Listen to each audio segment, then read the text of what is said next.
right, hi everybody. This is Steve from Wellness Warrior and JCC PGH in Pittsburgh, and we're going to be talking to you today about. Where's my screen?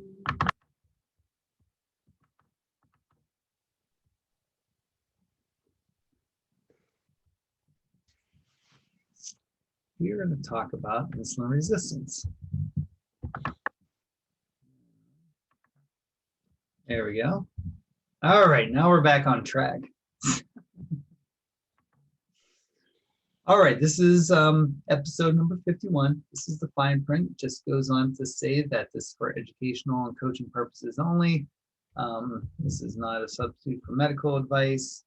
I'd like it to be something that you can use to be more informed about your own health, so you can have intelligent conversations about these things with your, with your doctor, and possibly know if give the right medical professional for you, because sometimes just like friends and people that you meet, sometimes they turn into friends, sometimes they don't. Sometimes a medical professional is good for you, sometimes they're not. And I think a lot of times we don't realize that sometimes we have choices on who we can get our medical advice from. So here's me on the mountain at Blue Mountain in eastern Pennsylvania, working a Spartan race. We've talked about our primal blueprint laws a lot over the last 51 weeks, eating lots of plants and animals, avoiding poisonous things, moving frequently, lifting heavy things, sprinting once in a while, getting a lot of sleep, playing, getting some sunlight. 15 minutes is probably a good amount. Somebody I know cut the grass with longer than 15 minutes and they did get burnt. So it's still possible to get burnt. You need to make sure you use your time judiciously, and full as much exposure as you can for 10 to 15 minutes is a sufficient amount, especially when the razor direct. Avoid stupid mistakes and use your brain, and we will talk about that on another show. All right, so the first one is, what is insulin? So insulin is just a hormone that's made in the pancreas. It is kind of a key that lets glucose inside the cell. So if you look down at that picture, insulin comes in, it unlocks the cell, and glucose, a channel is opened and glucose is able to get into the cell. So that is the bare bones basic way that insulin actually works. All right. And what is this insulin designed to do? All right. So let's talk about sugar in our genes first of all. So every single person on this planet is predisposed in one way, shape, or form to be diabetic. All right. So this is why. Back when our genes were being developed a long time ago, before we had unlimited food supply, we had to literally put on the winter fat, because in the winter there would be less food that we could gather, so we'd have to basically use ourselves for food over the winter when there was a scarcity of food. Now we don't have that anymore, but our body hasn't adapted to that. So since we are feeding ourselves all the time, especially in the winter, and especially since a lot of people crave sugar, which is not hard to avoid, people put on the winter fat all year long, and there's a gradual gaining fat throughout your lifetime. But like I said, back when our genes were being developed, we had to put on our winter fat so we could survive. Now we don't need to survive the winter by putting on fat because we have food all the time. So it's a little bit different now. And there was really only sugary things around certain times of the year. Think about if you would go to even an orchard now, or blueberry farm or strawberry field or whatever, you wouldn't be able to find those fruits all year long that are ripened enough for you to eat, right? So generally, a lot of these fruits ripen at the end of the year or like in the fall. And then, indigenous people would find them, put on a little extra fat so they can make it through the winter. So again, we are just, are hardwired to be getting and gobbling up as much sugar as we possibly can when we find it. So we didn't need to control ourselves back when we were hunting and gathering, because there just wasn't a ton of it around for us to get. So it's kind of like the fat of the skinny. How's that? All right, so insulin resistance, what is it and how do we combat it? That's what we're going to talk about today. So our cells are not as, insulin resistance means our cells are not as receptive to insulin because there was too much sugar. And if our pancreas is cranking out more insulin than we can use, more sugars come into the cells, and if the cells are already full of sugar, they have to have some governor on them so they don't get like drowned with sugar and they can't use it. All right, so having all this extra insulin around, when we have too much sugar, the sugar's got to go somewhere. So there's a couple places that the sugar can go. All right, so can either go into the cells or it can be stored as fat.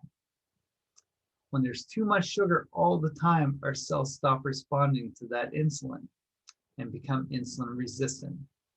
But there's still a lot of sugar inside in our blood that needs to be taken care of. So our pancreas keeps cranking out more insulin because there's still sugar in the blood, so it can do something with it. Just can't have this sugar floating around. All right, at any one particular time, there's about 5 grams of sugar in our blood. All right, that is not a lot of sugar. So I can just think about that chocolate cake I had the other day, and there's probably ate more than a teaspoon of sugar. Just gonna guess, but there was probably more than a teaspoon of sugar in there. So my body had to do something with all that sugar. Couldn't just let it hang around in your bloodstream. So, maybe some got stored as fat. Hopefully, I can send it out the backside, but that probably wasn't gonna happen with that. I'm not sure I'm that efficient. All right. Okay. So this is kind of the process. So we eat food, our body makes insulin. If we crank out too much insulin because we're eating too much sugar, then our cells are like, I don't need that much, sugar. I'm good to go. I'm gonna, turn off those channels. And then the insulin is also a fat storing hormone, so that'll store it as fat. And then if you have too much sugar still left in there, you're going to feel tired and hungry, and then you're going to eat more food. You're going to go into this cycle. So if you ever notice that sometimes when you just eat like carbohydrates, you get hungrier faster, well, that's kind of it. So when you bombard your body with sugar, your insulin cranks out. If you're efficient at it, it'll use up all the sugar quick, but there'll still be some insulin left after it takes care of all of it, and then it'll start sending a signal to your brain saying, hey, I got this extra insulin here. Your body doesn't really understand that the signaling there, so your body just interprets it as feeling tired and hungry for some more. So you get into this cycle. All right. All right. So this is kind of what's going on. So if you have normal, healthy cell, it kind of looks like the top, where the insulin attaches to these receptors, the glucose channel opens, and the glucose goes into the cell. All right. Once you wear your cells out, wear your cell receptors out, then they sort of shut off some of these receptors. So you're only getting in a little bit of sugar when you were getting a lot in, or a sufficient amount before. But then you can see in that picture that there's a lot of sugar still outside your cells, and that stuff's got to go somewhere. So that's where you start getting the cycle. If you become insulin resistant, then you tend to start putting on weight because that sugar's got to go somewhere, and it's going to be stored. It's going to be stored as a winter fat. Any questions about that so far?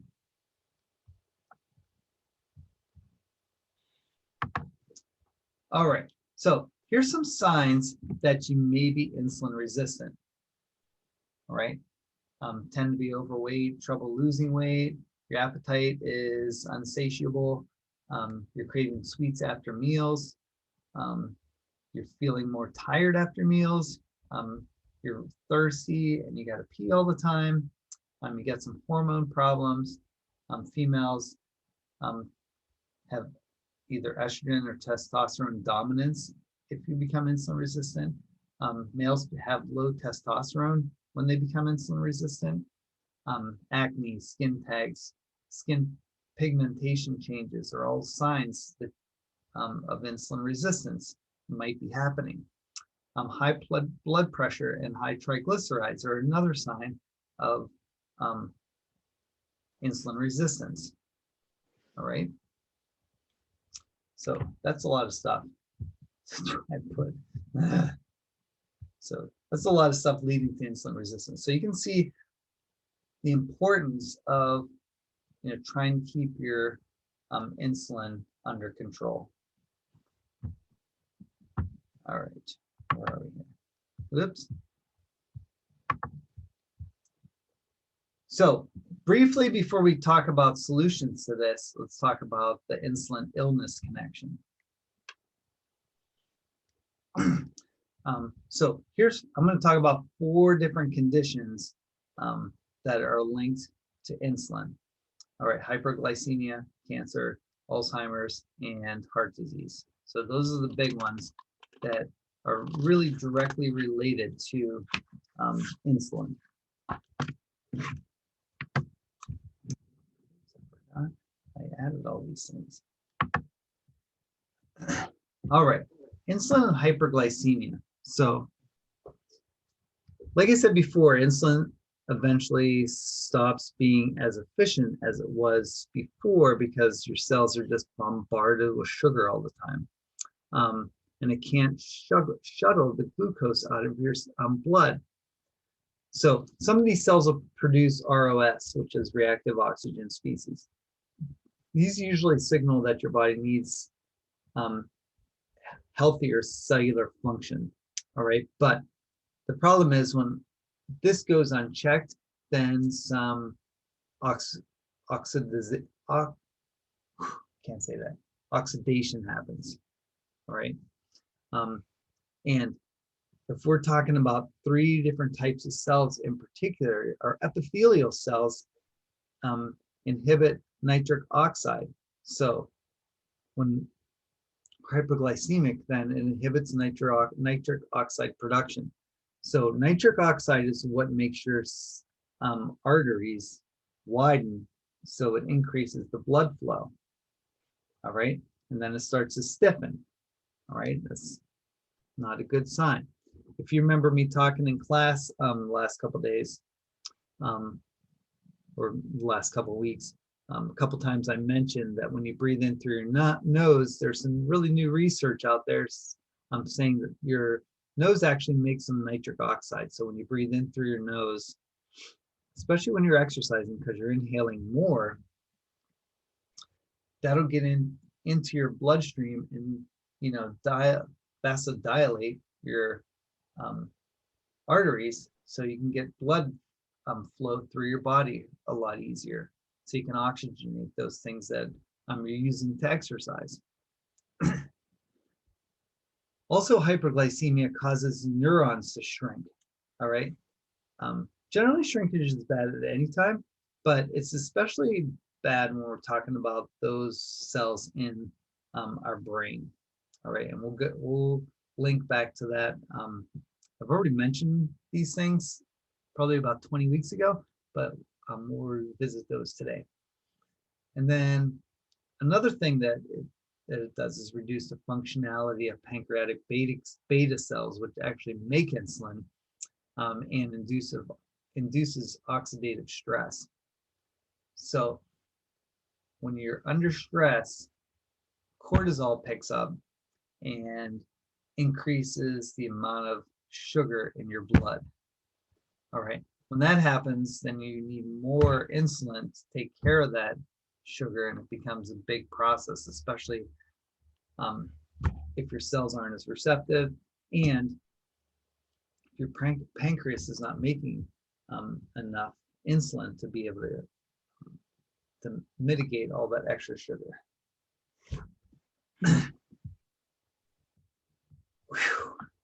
Big one.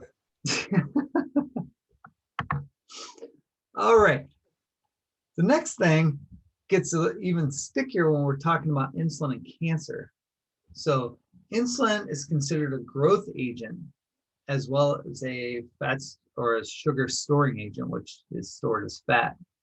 And if we talk about cellular growth and it needs glucose, cancer cells are basically cells that the cell growth just continues and continues. It just grows faster than a normal cell.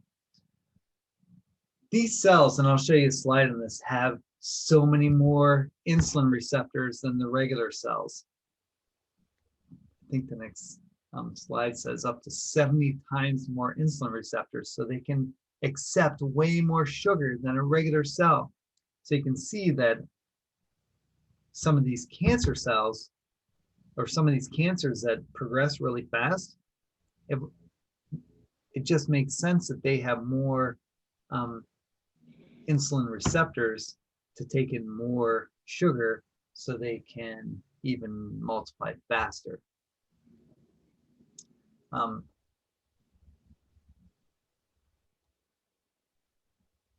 There is a lot of link that, it says here that it's for most cancers, but not all, but there is some research that they're doing now that says they think maybe all cancers may be linked to, this insulin, factor and hyperinsulinemia. So if we break it down a little bit and we talk about just breast cancer, hyperglycemia increases the tumors and the resistance to chemotherapy. When people are on chemo and they go to a keto diet and they limit their sugar, the chemotherapy works way better because there's a little bit of research saying that it will starve those cancer cells, but if you're not feeding as much sugar, it makes sense that it's not going to grow as fast. Colon cancer is an increased risk, especially with insulinogenic foods. So those foods that trigger your insulin production. So all the starches and sugars, and even like artificial sweeteners can trigger insulin production because, and for some people, there's a small population that just sees sugar, and I've been listening to some podcasts about this, and that's enough trigger just to be thinking about it to trigger an insulin response. So that's kind of crazy. Just thinking about it or seeing it will trigger an insulin response. Those people that are diabetic have a huge increase in the risk of liver cancer. I think it was 1,700 times greater chance of getting liver cancer than those people that are not diabetic, which is kind of crazy. If you have hyperinsulinemia, you have an increased risk of cancer incident and mortality. So, if you have too much insulin, you have all-cause mortality increases, and all types of cancer also increases. The interesting thing is that this metformin actually seems to help reduce the risk of cancer, especially in type 2 diabetics, because it actually decreases the insulin level,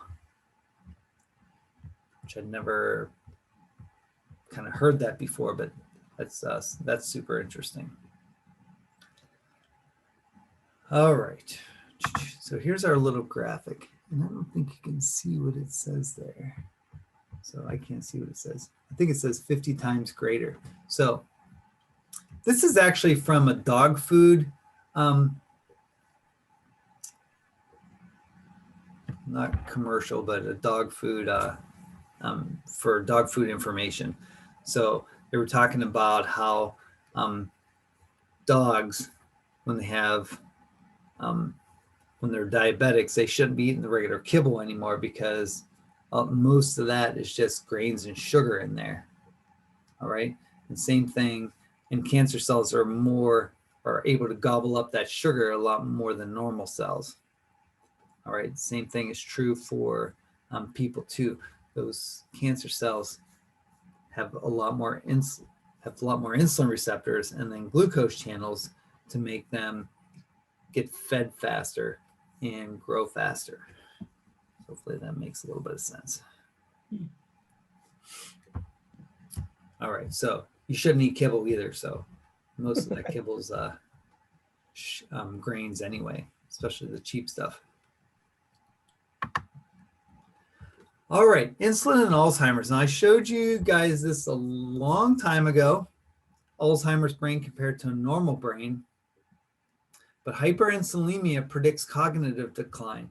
So you can actually get a test to see if you're hyperinsulinemia or not, and it can predict whether you're going to be in cognitive decline later on in life. The more insulin resistant, the less cerebrovascular reactivity you show. All right. So if your brain uses most of your energy that you consume or make. All right. So if your brain becomes insulin resistant, it's not going to get the food that it needs, and then it starts to starve. So if you look at that brain on the right, that Alzheimer's brain, that has had insulin resistance, and that brain is actually shrinking. Remember, I told you those neurons get smaller. So that's enough to scare me off of sugar. I don't want my brain looking like that. That is really crazy. So that reactivity is actually the measure of the ability of the brain's blood vessels to dilate. So I'm going to guess that there's a link between that dilation and the nitric oxide and the sugar that is able, that the food that the brain is able to receive and get. So this is, I've told you this many times before, but this is like type 3 diabetes. All right. Alzheimer's patients' neurons are so insulin resistant, which is why a ketogenic diet works well for them, because ketones can still get through to those cells. So I just listened to a podcast this week saying that ketogenic diet can actually, reverse these Alzheimer's tendencies and help them, become more cognitively active. So I thought that was super interesting. But anyway, I don't want my brain to look like this ever. It does not look friendly. All right, so our last thing is insulin and heart disease. So insulin resistance predicts heart disease risk as well. So another way to show if you're insulin resistant or not is your HDL triglyceride ratio. All right, if that's out of balance, that could be a sign that you're insulin resistant. All right. And like I said before, this reduces the pliability of those endothelial cells in your arteries, and it makes them not as pliable, so they can't vasodilate to send blood through there a little bit faster, and they start constricting and getting harder. And then all those stressors, as well as that less plasticity, can lead to osteosclerosis. So, and then leading to heart disease. So this insulin thing is a pretty big thing. And I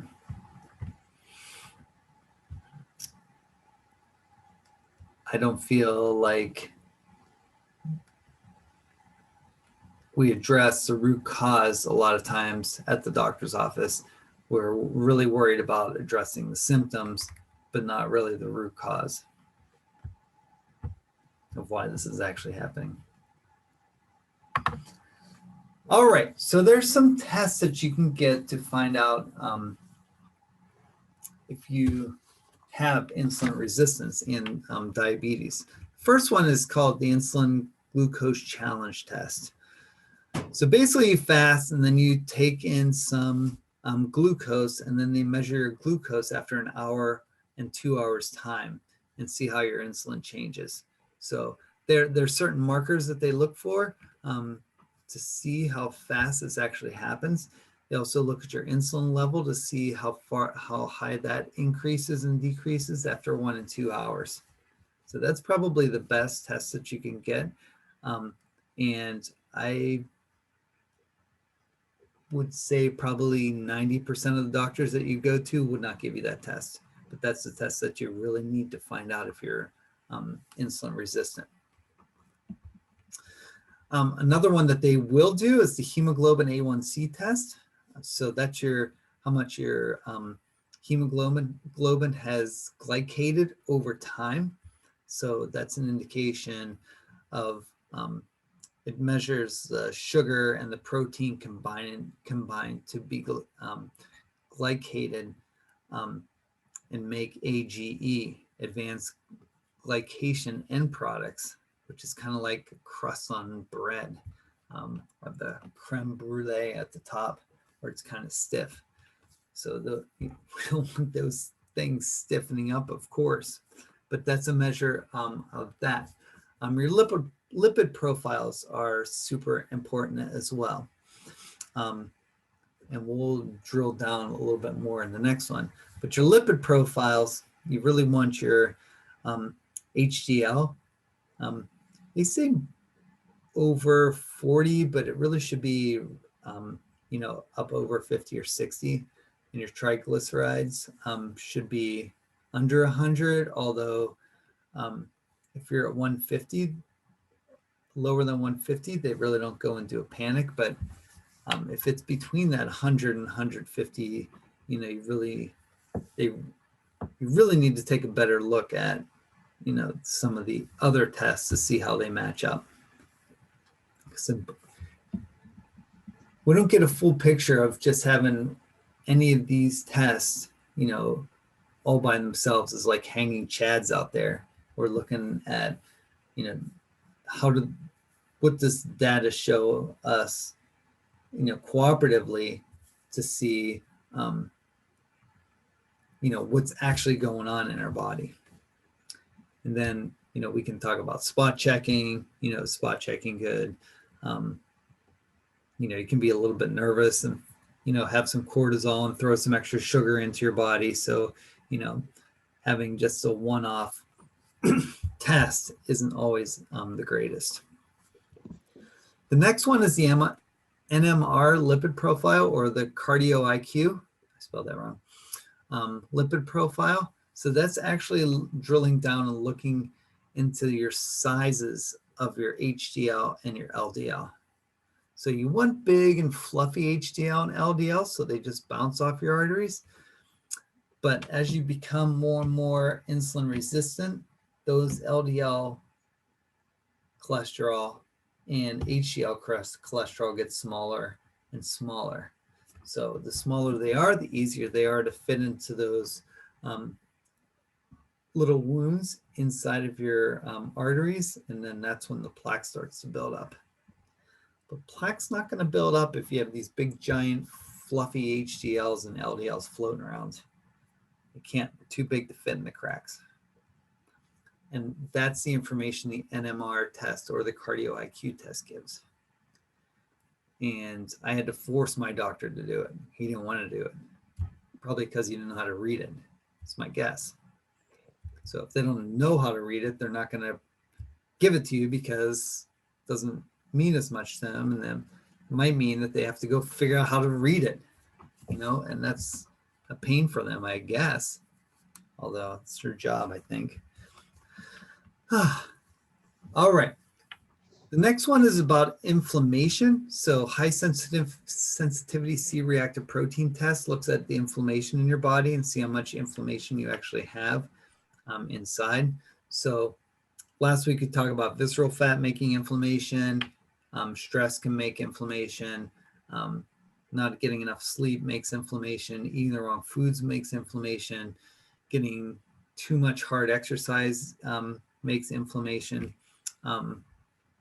So you really got to monitor a lot of different things. A lot of lifestyle things can help change these things a lot. A homocysteine test looks at your folic acid, and a lot of insulin resistant people have very low folic acid in their system. So that's another thing that should be tested for. Fibrogen test measures your risk of clotting. All right, and the doctor would be able to, you know, should be able to read that, because I think that's, I'm sure, I don't know, my dad might be able to say if he's got a homocysteine test or a fibrogen test. And that is a good indicator of, you know, strokes and heart attacks. All right, moving down the list, ferritin levels. All right, these are usually elevated in diabetes, so having an overload of iron in the system.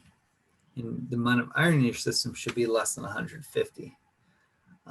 Another thing that gets thrown off, and you know, maybe this was me at one time, but the uric acid test is another test.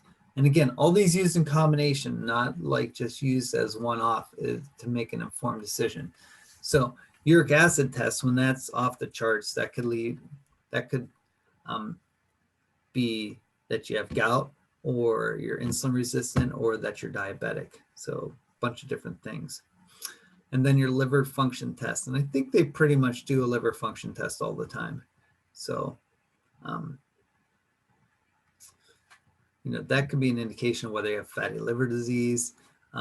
Too much liver damage can actually, you know, cause you to have cirrhosis of the liver. So those are some of the tests that can be done to look at those things.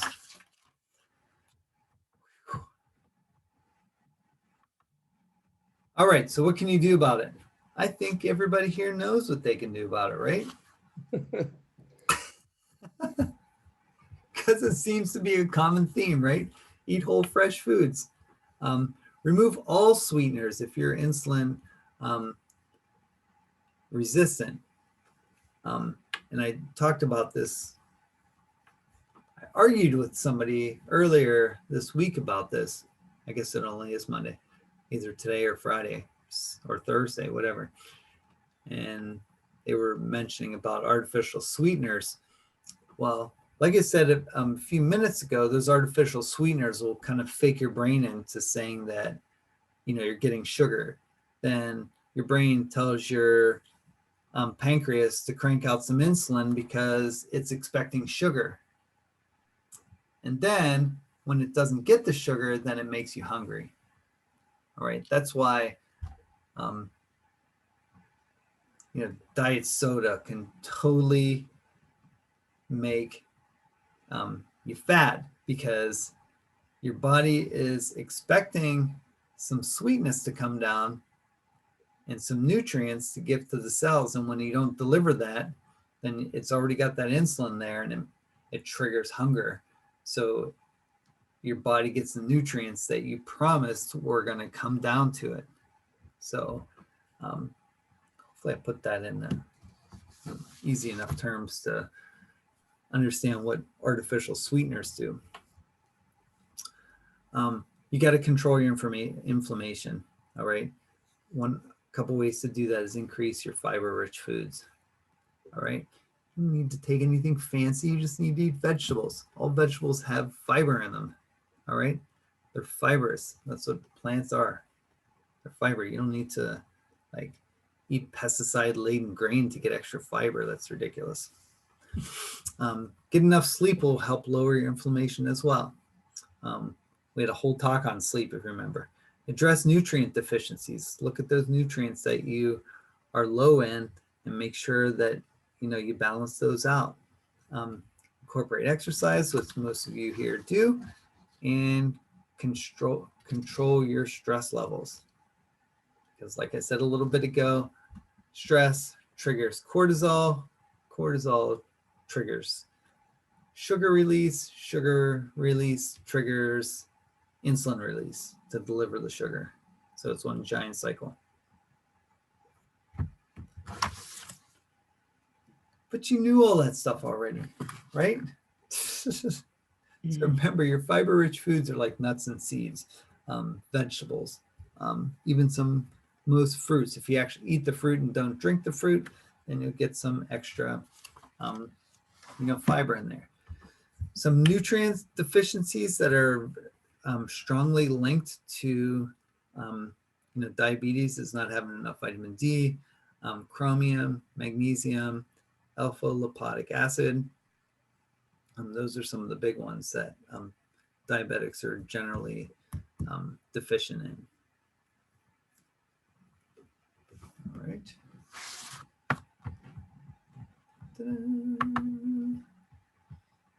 All righty. So it's time to get yourself under control. All right. Keep a tight handle on, your intake. So this is right from, my Primal health coaching thing. When he originally, when Mark Sisson originally wrote the book, I actually have a t-shirt that has this on it, live long and drop dead. All right. So what does that mean in today's modern life? So generally, if you look at this diagram, this is a guy on the standard American diet. You're living pretty good, but there's a slow, steady decline, into life as you age. But that didn't happen to those people that lived on the land and out of the sea. They lived their quality of life was pretty much consistent the whole way. And then some tragic thing happened and they just died. So maybe they fell off a cliff at 33, or maybe, they got chased down by an animal, got a cut, and there wasn't any medicine. So, they succumbed to a bacterial infection or something like that. So that's what that saying means, live long and drop dead. So having a high quality life. Mark Hyman says, which is basically the same diagram, have your health span equal your lifespan. That's basically what this is here.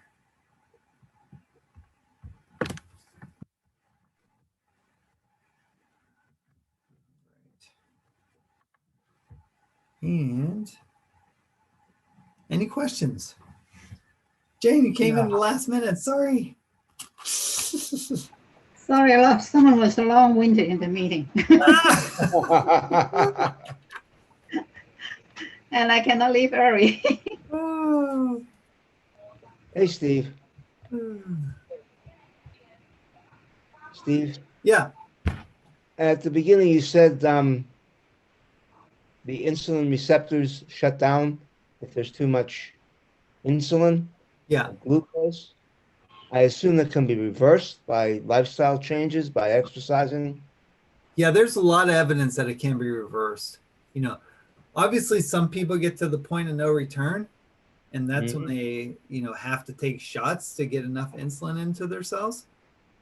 But, you know, at any time you can, or at almost any time, you can start reversing this process. No. Okay. Mm. But people don't like to because, we've been conditioned by media specifically to, have your Coke every day and, have a bag of potato chips and all that other stuff, have your 5,000 calorie, Starbucks coffee every day.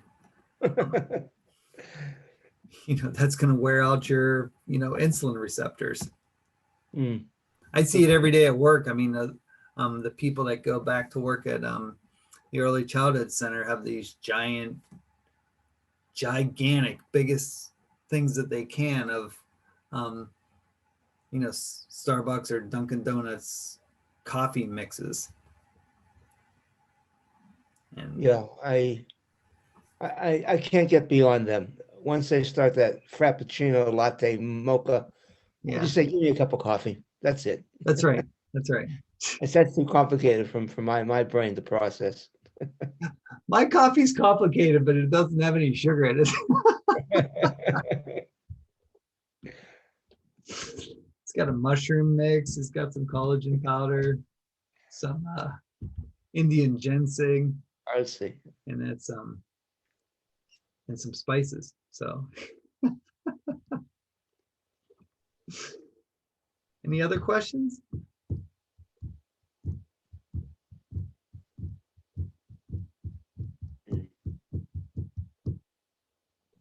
So a couple weeks ago, somebody mentioned that they would like to hear something about testing. So I'm gonna like general blood tests and stuff like that. So um, we'll talk about that next week. We talked a little bit about it today, but we can talk about a little bit about ranges and stuff.